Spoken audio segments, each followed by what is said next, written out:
Now, from CBS 4 News, this is Facing South Florida with Jim DeFede.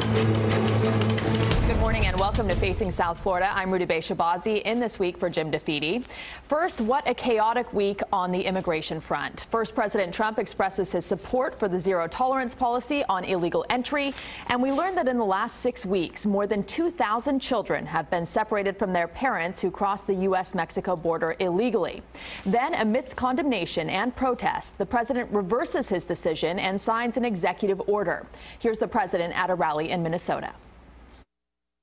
We're not going to let it happen. And by the way, today I signed an executive order. We're going to keep families together, but the border is going to be just as tough as it's been. Congress has less than 3 weeks to find a solution. The president's executive order puts a hold on the policy of separating families at the border, but only for 20 days. Already, one hardline immigration bill in the House has failed, and a compromise bill that would have provided a path to citizenship for young unauthorized immigrants while keeping migrant families together at the border and also funding the president's border wall has been delayed. Images like these of children in cages defining the crisis that has sparked outrage. We're joined today by two attorneys. Juan Gomez is the director of the Carlos A. Acosta Immigration and Human Rights Clinic at FIU, and Curtis Hunter is a shareholder at Becker and Poliakoff and has volunteered with a nonprofit organization that works with unaccompanied minors. Welcome to both of you. Glad to have you here. Thank you. So you two both agree that the immigration system is broken, but that's pretty much all you agree on, is my understanding. As of right now, I don't know what he's going to say, but I think we can definitely agree on that. It's broken. Yes. So, Juan, let's start with you. What do you want to see happen from here? Well, first, we have to de-escalate. I think that one of the things that's happened is that there's been, on the part of the Attorney General, who should really not have promoted this idea of charging people on the border, and the Attorney General has to start behaving like the Attorney General, and the President has to also slow things down, and then Congress has to responsibly sit down with the experts in both security, enforcement, refugee law, in family situations, so that we can fix the Immigration and Nationality Act in a practical way rather than an extremist way on the right or the left. But the thing is, though, that you can't. And we're talking about there have been 2 prior efforts in the most recent history, in 2013 and in 2017. And it just makes no sense for the partisan bickering to then result in something like this, where children are basically used as leverage or pawns in a political game. That is completely absurd. And the Attorney General should really think about how to use the resources of prosecuting individuals, because we're talking about a misdemeanor, and we're talking a misdemeanor that has to be taken within the context of our refugee processing, which is another situation, but then also in the context of all our treaty obligations and our existing laws, our statutes, our regulations, our case law, and how we process individuals. And then you have the extra problem of each person is very complicated. You have to, on the border, first you have to identify who you're dealing with. Is this person a parent, the real parent? Who is this child? Are there any special issues? You can't imagine the range of issues that we take on as a nation when we're processing, because that's the kind of nation we are, that we actually are supposed to protect the refugee or the asylum seeker, and we're supposed to take care of those individuals, understanding that it's going to take a long time to make a correct decision. I want to let Curtis jump in and respond. I will initially agree with you on Attorney General Sessions. I think he should act like an Attorney General, but on different investigations that are ongoing now.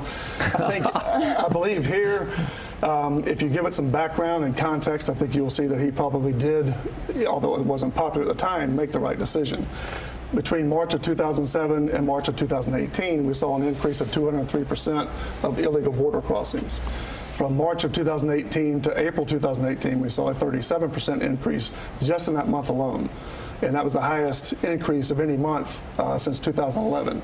So he saw an immediate need then to enforce the laws that are on the book. I think the problem here, you have the Flores settlement that's causing the 20-day requirement that children can't be held for more than 20 days. It's causing a lot of the problem here. And President Trump, I believe, made the right decision in the executive order this week. Nobody wants to see children separated from parents. And as you correctly alluded to, since this zero tolerance policy went into effect in April, there's been 12,000 children detained, only 2,000 of which were actually accompanied by an adult. We don't know that they're parents or not. And then 10,000 were unaccompanied. And of those 2,000, thanks to the executive order, 500 of which have already been reacquainted with their parents. DHS has policies. It's not a policy to separate families. The policy, they can only separate a child from an adult under 3 situations, one of which is if they can't determine there's a familial relationship between the adult and the child. And the loophole, the 20-day loophole, has created a lot of problems there because the word is getting back to other countries that you can come with a child. And what Obama did under his presidency was in 2014 on, he was stuck, particularly from 2016 on, was stuck with this 20-day rule, and rather than trying to figure out a way, work with Congress to have the children reacquainted with the family, stay with the family until they're processed, he released them all into society. So that's, you know, one of the ways that the children are separated was if you can't determine a familial relationship. Well, I have to push back on that a little bit because they are now classifying children as unaccompanied after they've been separated from their parents. They're separating them from their parents and then calling them unaccompanied, as opposed to the children who just cross the border by themselves. Which creates a massive problem. I'm sorry, go ahead. No, I was just going to say that was the third option. Second reason was they can be separated as if there's a risk, if the child is at risk. We don't know for certainty who the adult is with the child when they come in. There could be human traffickers. There could be just anybody claiming to be an adult just to be able to be released under the prior policy of President Obama. Third thing was the separation is if the adult is being referred for criminal prosecution. That's when they're separated, which I guess the brunt of it now is they're being separated, and you're right, the children are being determined as unaccompanied at that point upon separation. And previous administrations, including the Obama administration, the Bush administration, have kind of said, you know, we're gonna reserve prosecution for people who have committed crimes other than crossing the border illegally, not so much mothers and children. We have a treaty agreement. We have obligations to not prosecute asylum seekers. And this is the thing. People need to understand how complicated the asylum process is. And Attorney General Sessions, if you want to read surreality, read a case that there are 2 recent decisions, but one in particular, matter of AB, basically authorizes immigration judges to cut off if they believe that there's a fatal flaw. You cannot imagine how difficult it is to try to get a full story from a child and an adult.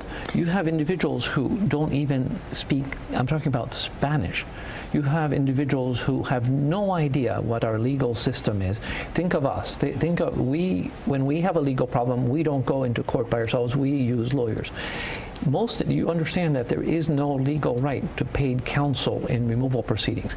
So this is a problem, but if I may, just one thing that worries me, and that is that there is this hostile environment that has been created, and the prosecution just made it worse.